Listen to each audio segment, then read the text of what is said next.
So today I thought I would revisit the Chubb Battleship padlock. Regular viewers will know that recently I've been learning to pick lever locks and picking a lot of lever padlocks on the channel. I did feature one of these previously, which was this one here, which was quite an easy pick. I did notice since that video that these have got date stamps on them, and this one is from 1959, so that's 40, 50, 64 years old. Absolutely incredible that a padlock still functions as well as this does after all that time. Especially looking like it's been out in the elements. This one here is 1979, I believe. Just see the 79 there. Anyway, this one here was the first one that I got, and I really found it. I didn't find it difficult to pick. I couldn't pick it at all. It's the most talkative of the three Chubb battleships that I've got. These do have false gates in them, so I think I kept falling to the false gates. But what I did recently was I gave it a bath in brake cleaner, fully submerged it. I then tried diesel as well because I was getting some sticking levers, and then washed it all out with isopropyl alcohol, and it didn't seem to make any difference to it. But I picked it last night, or I tried picking it last night, and I managed to get it open. So I thought I would pick it again here, hopefully for you, and see if we can't get it open again. The key is a little bit sticky, just to check he's locked. That's the bit in there. So what I'll do is I'll get him in the padlock and we'll see if we can't get him open.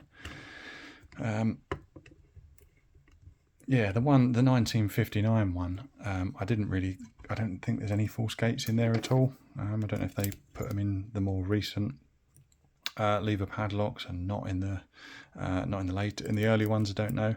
The tensioner I'm using as well is just a cut down key. I've got it in my little tensioning arm there, which is just a couple of nuts and bolts and some aluminium tube spacer. So we'll set him in there, get the pick wire in, and hopefully I'll be able to get him open for you. I used some quite heavy tension. I found last night when I was picking this one, that, you know, the best approach is to sort of pick away at it. I'm getting a little bit of movement there on some of these levers, but if you hit a wall, to just reset your tension and start again from the beginning. I find I think a lot of lever locks are a bit like that. If you've got the anti-pick in there, sometimes it can be quite difficult to pick out of them. So there's no shame in just kind of resetting it and going again.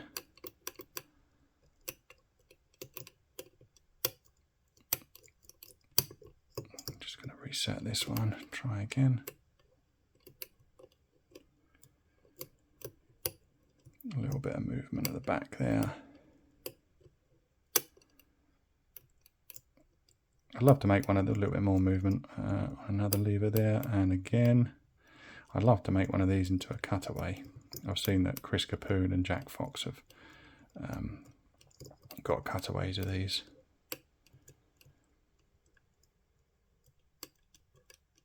You know, perhaps polish it all up and see what's inside.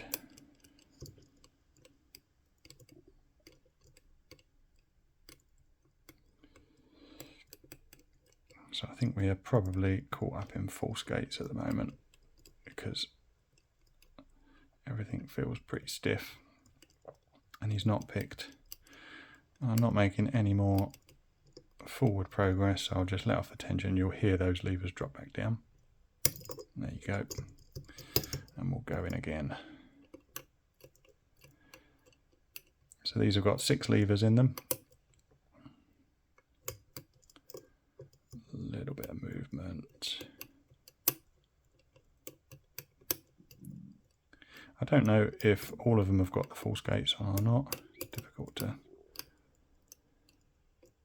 know.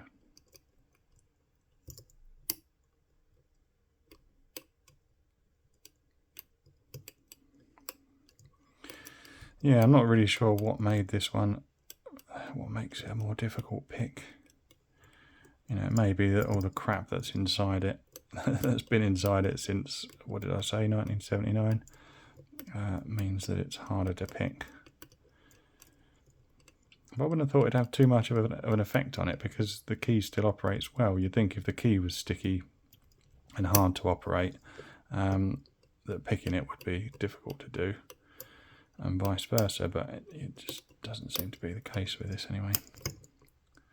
Anyway, I'm talking too much. I'm not concentrating on what I'm doing. I'm going to crank up the tension on this one, see if that helps me along. Let's drop it all again. The other thing I found with this one, with other lever padlocks, you're told quite often, and I've said it myself, to pull the tensioner out, which compresses the levers. I found with this one, if I do that, the tensioning tip comes off of the bolt and it just ends up spinning round. So it's better to kind of push this one back. Right, crank up the tension, stop talking, DMAC, concentrate on what you're doing, and hopefully we'll get it open because this video is already dragging on too much. But then I did say that it's a difficult lock to pick, so it's just living up to its name. I think the other one that I picked, the 1959 one, I got it picked within a minute.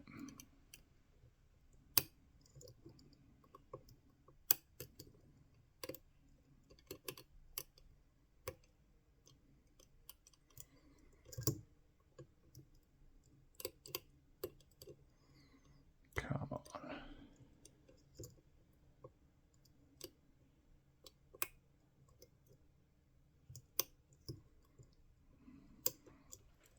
As with a lot of lever locks, you don't just lift it up necessarily and get your positive click and rinse and repeat. You have to kind of lift them up incrementally as you're picking it, just nudging all of those levers up just a little bit.